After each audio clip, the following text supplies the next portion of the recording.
Mesdames, Messieurs, bonsoir et merci de la fidélité à la télévision nationale. Dans l'actualité, l'État met un accent sur le contrôle des médicaments et autres produits alimentaires.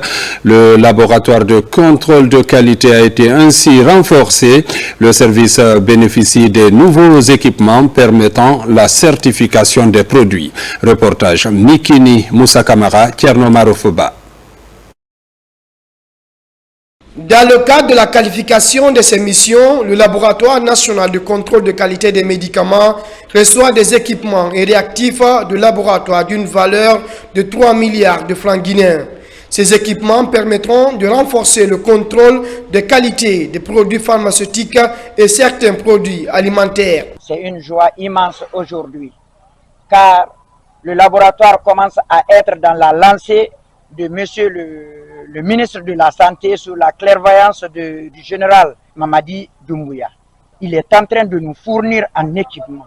Il est en train de nous donner des formations afin qu'on puisse effectivement analyser tous ces médicaments méticuleusement. Ce geste intervient dans un contexte où la Guinée est engagée dans la lutte contre les médicaments de mauvaise qualité.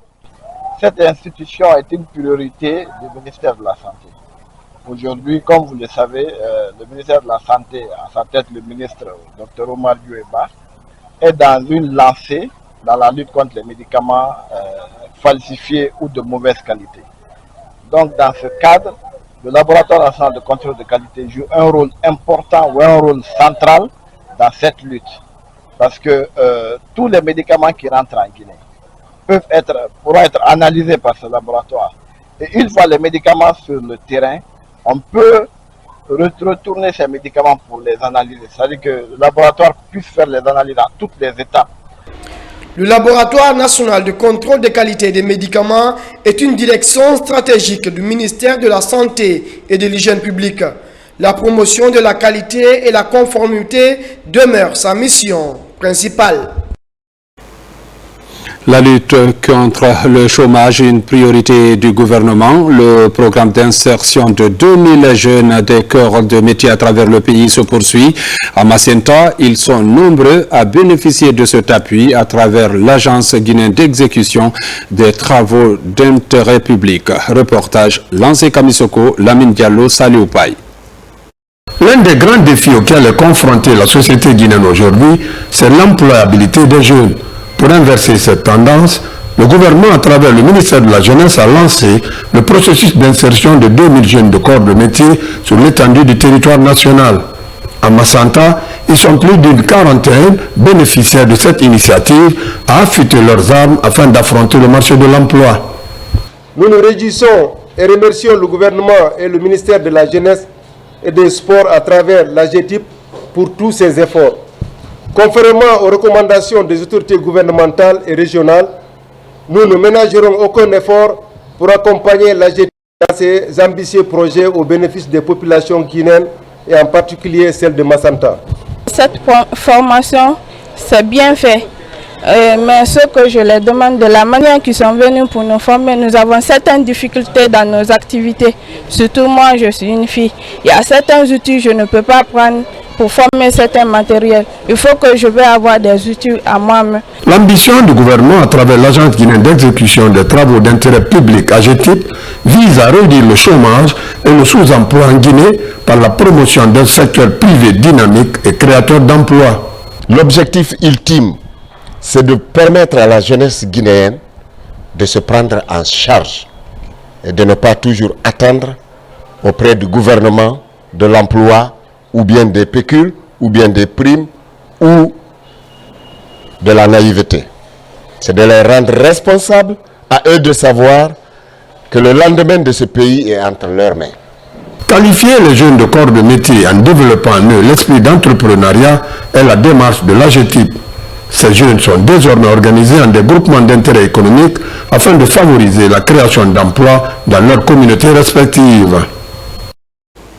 Et puis le projet d'établissement des fondamentaux de la filière avicole met aussi en place une équipe d'identification et de géolocalisation des établissements et opérateurs de la filière avicole intensive en Guinée. Question de sécuriser davantage les fondamentaux pour promouvoir le développement des différentes sous-filières avicoles du pays. Reportage Falilou Diallo. C'est officiel, la Basse-Guinée dispose désormais d'une équipe d'identification et de géolocalisation des établissements et opérateurs de la filière avicole intensive. Elle est chargée également d'assurer la collecte des données dans toutes les préfectures de la région. Grâce à cet outil aujourd'hui que nous allons pouvoir avoir avec ce recensement, nous pourrons mieux identifier les acteurs, mieux les placer sur une carte pour rapidement agir en cas d'épidémie.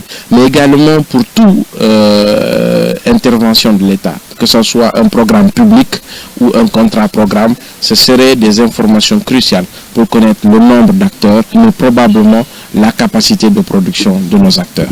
Dans son processus de mise en œuvre, le projet d'établissement des fondamentaux de la filière avicole en Guinée veut ainsi capitaliser le potentiel de développement de la filière avicole guinéenne et disposer d'une référence pour la planification, le suivi et l'évaluation des actions de développement engagées au profit de l'ensemble des opérateurs de la filière.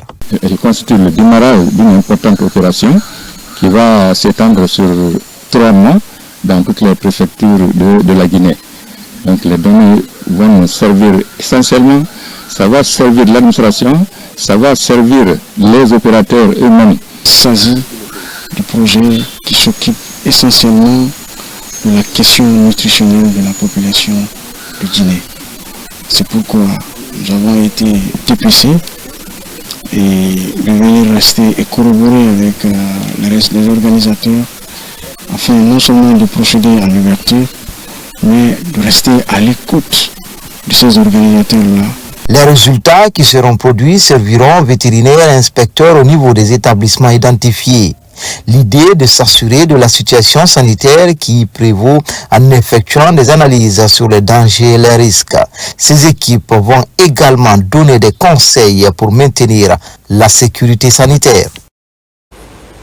En province, toujours, à Korosa, une centaine de femmes de Dionko viennent de bénéficier d'une formation en technique améliorée du maraîchage. Ce programme du département de la formation professionnelle a été récemment évalué pour voir l'impact au niveau des bénéficiaires. Reportage Moussa Komara. Dionko, à 12 km de la commune urbaine de Korosa. La joie est immense cet après-midi pour ces femmes qui viennent de bénéficier d'une formation sur les nouvelles techniques du maraîchage.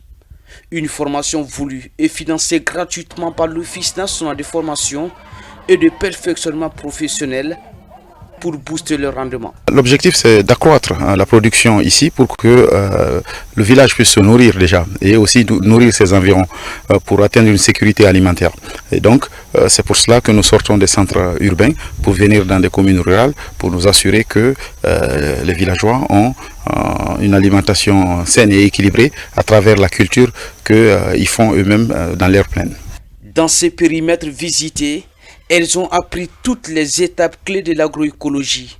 Le choix du site, le baissage des sols, la proximité du site maraîcher à un point d'eau, la maîtrise du calendrier agricole et les techniques de préparation de la pépinière sont optimisées. La technique que nous avons demandé de faire, c'est d'abord nettoyer complètement les lieux, le lieu d'emplacement des pépinières, et puis après, nous avons dit que pour installer correctement les planches, il obéit à des normes. D'abord la dimension des planches. Pour faciliter l'accès aux planches et le semis et autres techniques, il faut faire 10 mètres sur 1,20 mètre de diamètre. Devenir autosuffisante en légumes, c'est l'exploit que ces femmes cherchent depuis des années. Avec cette formation qu'elles viennent de bénéficier pour la première fois, de nouvelles connaissances sont acquises pour cultiver de manière durable et respectueuse des normes de production. Nous avons l'habitude de faire le maraîchage de notre village. Mais cette fois, ils nous ont montré de nouvelles techniques culturelles qu'on n'a jamais su. Faire une pépinière par exemple, respecter la distanciation, on ne connaissait rien de tout ça.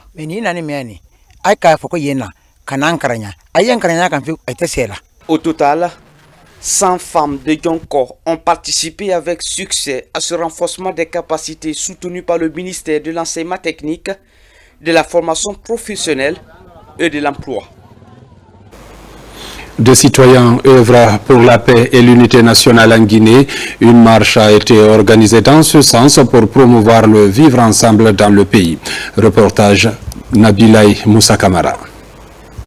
La marche pour la paix et l'unité nationale en Guinée a commencé au stade de Cabinet Kouyaté de Matoto, en passant par Tandene Bessia, La Carrière et jusqu'au pont 8 novembre. Dans une ambiance chaleureuse, de nombreux jeunes de la capitale se sont joints la colonne de véhicules. L'objectif est de sensibiliser les citoyens sur la valeur de la paix et l'unité nationale en Guinée. Marcher dans la paix, cela signifie que le peuple doit être d'accord, que le peuple doit être uni, que le peuple doit être fort, que le peuple doit être engagé pour accompagner son président pour un futur meilleur. C'est une activité de résistance, une activité de soutien, une activité pour venir dire au peuple de Guinée que le général Mamadi Doumbouya est en train de faire un travail que vraiment les Guinéens apprécient et que les Guinéens aiment. Sensibiliser la population sur les règles de la vie sociale et pour une cohabitation pacifique en Guinée, c'est le message des jeunes à travers des chants et danses. Du stade Cabinet Kouyaté jusqu'ici, il y a eu beaucoup d'engouement, on a été applaudis, tout le monde nous a appréciés. Donc du coup après, franchement c'est le peuple qui est derrière le président. Je fais cadeau à la jeunesse guinéenne de se donner la main. Et sans l'union, le pays ne peut pas avancer. Donc la jeunesse guinéenne, c'est une jeunesse vraiment émancipée. Ils ont beaucoup d'avenir, mais le seul erreur que moi je remarque, c'est parce qu'ils ne se cherchent pas pour aller chercher du boulot. Ils sont à la maison pour chercher du boulot. Dans l'optique de soutenir le CNRD dans son initiative de réunir les Guinéens pour un développement participatif, la jeunesse guinéenne exprime son soutien aux idéaux de paix du CNRD. La confiance dans la continuité est l'idée principale des organisateurs de cet événement. Des messages de paix et de quiétude sociale ont été véhiculés tout au long de cette marche. Culture de la paix et du vivre ensemble toujours. Les nouveaux promis du quartier Cameroun sont à l'avant-garde de cette noble mission. Ils l'ont matérialisé par une cérémonie de lecture du Saint-Coran. Reportage Mohamed Seyarsouma. Appuyer le climat social, c'est l'un des défis que souhaite relever le nouveau bureau du quartier Cameroun. Une cérémonie religieuse est alors initiée, le Coran est lu à plusieurs reprises. Le staff de la délégation spéciale de Dixin a répondu à l'invitation. Les raisons sont multiples. Pour soutenir cette initiative des nouveaux promus du quartier de Cameroun, qui ont pris l'initiative d'organiser une lecture du Coran pour le bénéfice de tout le pays, du chef de l'État, de Madame la gouverneure et Monsieur le ministre de l'administration territoriale. Donc on ne fait qu'être très satisfait et convaincu parce que ce sont les idées que nous prônons au niveau de la délégation spéciale. De créer l'entente, la cohésion sociale et surtout le vivre ensemble au niveau des quartiers. Cette lecture du Saint-Coran est jugée salutaire par les autorités et l'ensemble des couches sociales. L'une des retombées immédiates demeure la réunification des citoyens de la localité. À la jeunesse de Guinée, mais plus précisément ceux de Cameroun, on n'a qu'à se donner la main, voir le futur maintenant. On laisse le passé, ce qui est fait, on regarde le futur. Vive le président de la République, vive le nouveau président du quartier Cameroun. Les premiers résultats se font sentir déjà pour la nouvelle équipe. Les esprits autrefois opposés se retrouvent, un début satisfaisant. Je commencerai à remercier non seulement Monsieur le Président de la République, son Excellence le général Mamadi Doumbouya, qui ne cesse d'apporter son soutien à la jeunesse guinéenne sur tous les plans. C'est juste pour renforcer l'unité nationale, la cohésion sociale. Donc sur ce, je peux lancer un message fort à la population guinéenne, c'est de rester unis ensemble, solidaires, pour que la Guinée avance. Ce sacrifice-là, c'est pour toute la jeunesse guinéenne et pour le pays tout entier. Après cette lecture du Saint-Coran unificatrice, on pourrait très prochainement assister au déploiement des initiatives locales, entre autres, doter Cameroun d'un siège et d'une maison des jeunes. Mesdames, Messieurs, c'est la fin de cette édition. Merci de l'avoir suivi et bonne suite de programme sur la télévision nationale.